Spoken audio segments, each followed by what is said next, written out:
Hi, this is Ryan with Worley Bugger Fly Company. I'm going to be tying one of my Sculpin patterns I use here on the Yakima and a lot of other places, really. It's the go-to Sculpin pattern that I've been using for years. So it's a real simple, easy pattern. You can use any kind of streamer hook that you'd like. I also use a bigger hook if I'm going after bass. I'm not sure what the number on this hook is, but it is a streamer hook. I believe it's about a size 6 or an 8. So what I'm going to start with is I have a pair of yellow dumbbell eyes. I'm going to go ahead and put my thread on.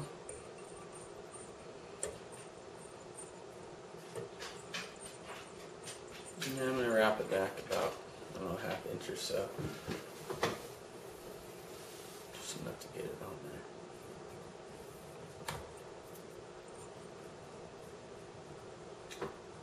So get my thread base on, I'm going to go ahead and lay my eyeballs underneath my dumbbell eyes. And put them underneath so when the streamer goes down, it's going to stay in this position. If I was to put the dumbbell eyes on top, then of course the hook would flip upside down, right upside down.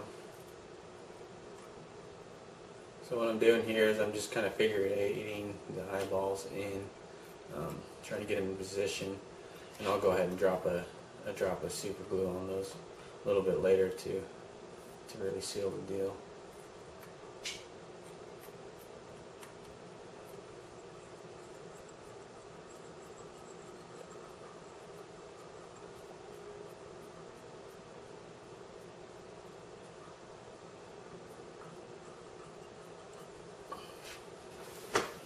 Excuse me 1 second.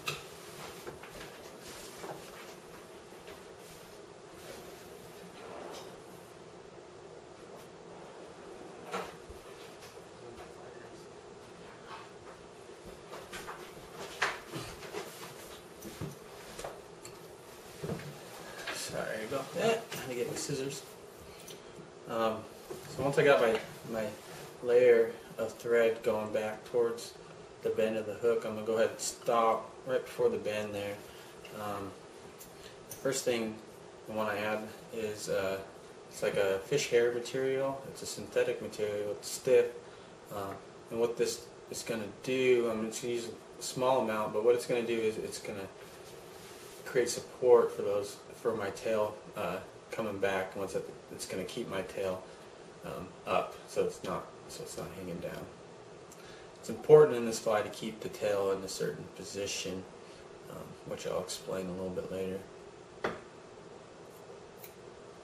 I'm going to take about 10 to 15 of these strands, and I'm just going to go ahead and lay them so they're facing back. Tie those in real quick. Once I get those in, I'm going to cut these so they're about an inch long or so. And then I have my little support for my tail. Next I'm going to add a little bit of flash. I'm going to use what's called bait fish emulator. Great stuff. Doesn't ever really, after it gets wet, it really keeps its, I guess its form, more or less.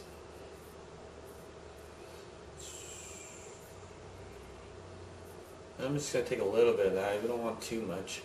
Again, 15 to 20 strands of that. And I'm going to go ahead and tie that over my support. And I want this about another inch beyond this here, so it's going to stick out another inch. Once I get in position, I'm just going to go ahead and tie her down.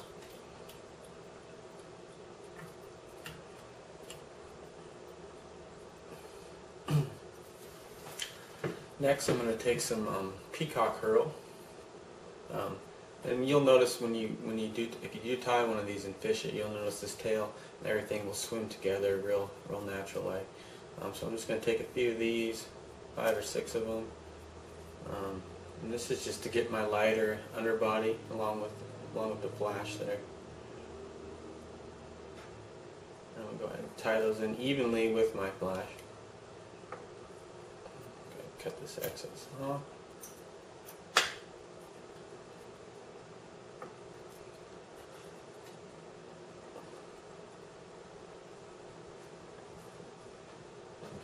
Once I get that in there, I'm going to go ahead and take, this is actually dog fur, I forget who makes it, but great material, real natural like in the water. It's really the only material I've seen that really swims naturally. So, good stuff. I'm going to take a good pinch of this. This is going to be my dark back to my Sculpin.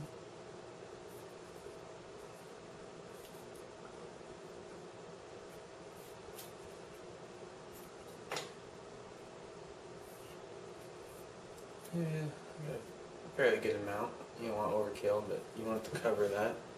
And again, this is actually going to exceed the rest of the tail, beyond it probably, I don't know, quarter, half inch or so. Once I get that in place, I'm just going to tie that in.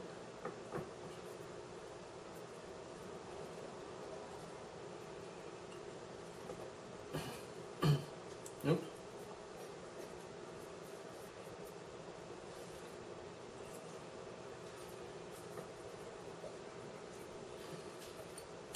I'm going to go ahead and make a few wraps underneath just to lock it all in.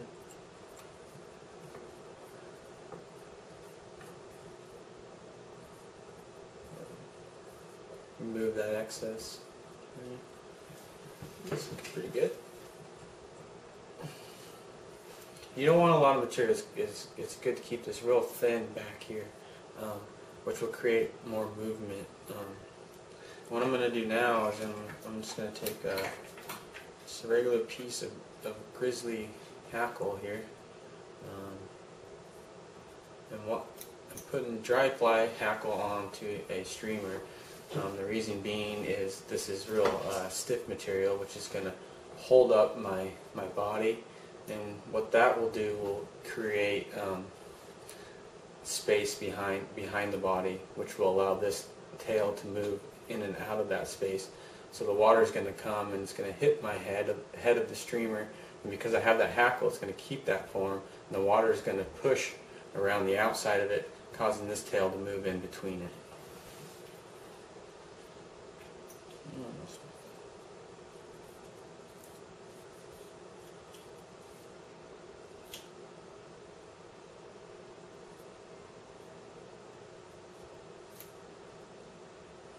You don't need a lot of wraps of this, just enough to be firm enough to hold its shape. So I'll probably just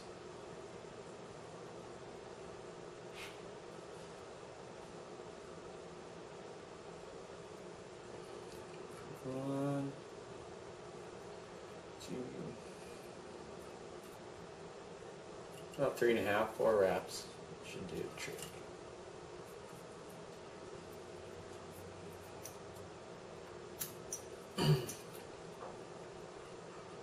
So once I got that in place, I'm going to take my yellow marker, which you don't have to do, but I just like to.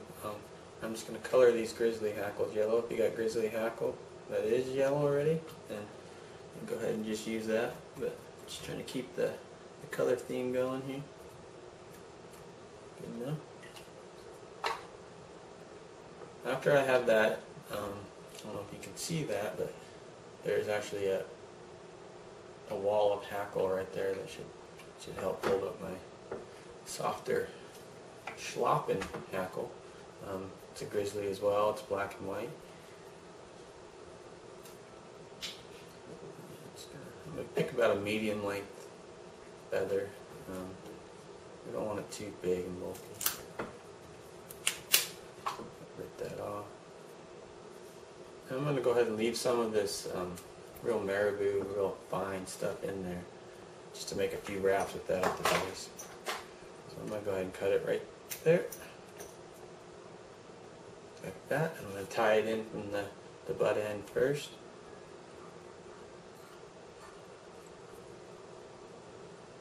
I'm going to go ahead and wrap, and as I'm wrapping, another little trick too is to pull these feathers down. That helps a lot in wrapping this Sculpin. I'm just going to kind of pull those feathers back as I go.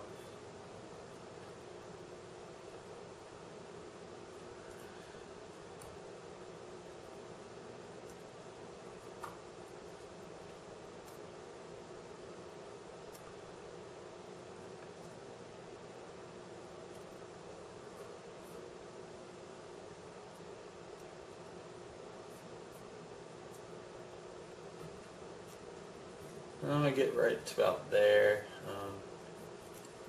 The reason I'm stopping that is because the length of the feather's getting a little small. So I'm going to go ahead and grab another piece and just add on to that. And what I'm doing is I'm just building these feathers up to my dumbbell eyes. I'm going to tie this piece in.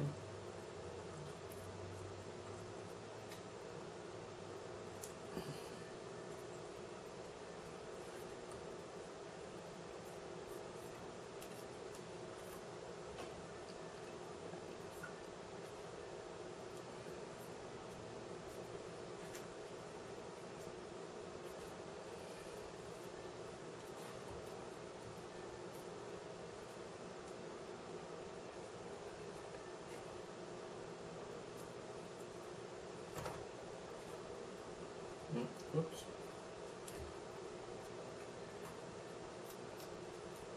So now I'm right up against the dumbbell eyes, and that's good enough for me. I'm going to go ahead and tie that off.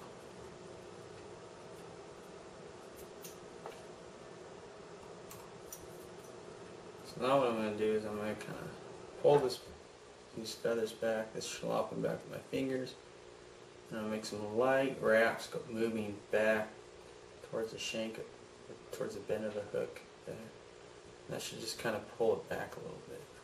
And I'm going to go ahead and build this up thread right here.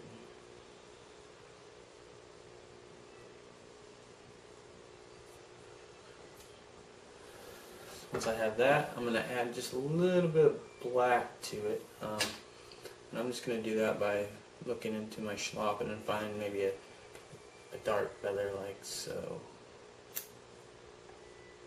And tie one more in.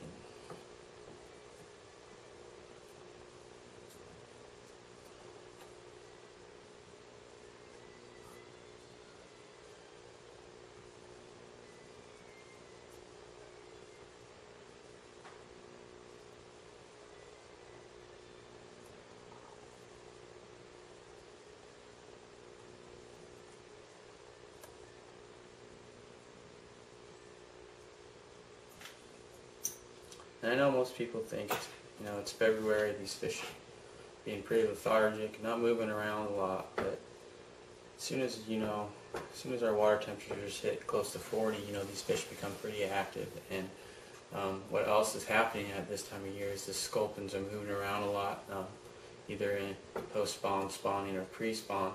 So you get a lot of sculpins moving around and a lot of hungry fish coming off winter. So this pattern here can be super effective this time of year, through the remaining of spring and all the way through summer, really. And like I said, it's a great bass pattern. Usually I would just tie a little bit bigger, maybe throw some weed guards in there and whatnot, maybe some rubber legs. But other than that, after I get that black feather in, you can see I pulled it back just a touch, and I'm going to go ahead and tie this off.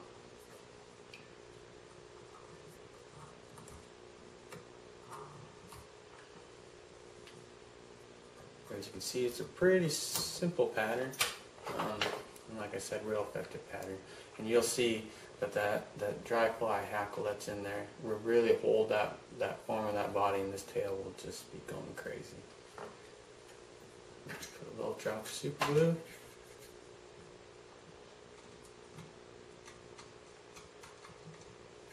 And that's it. That's my fly.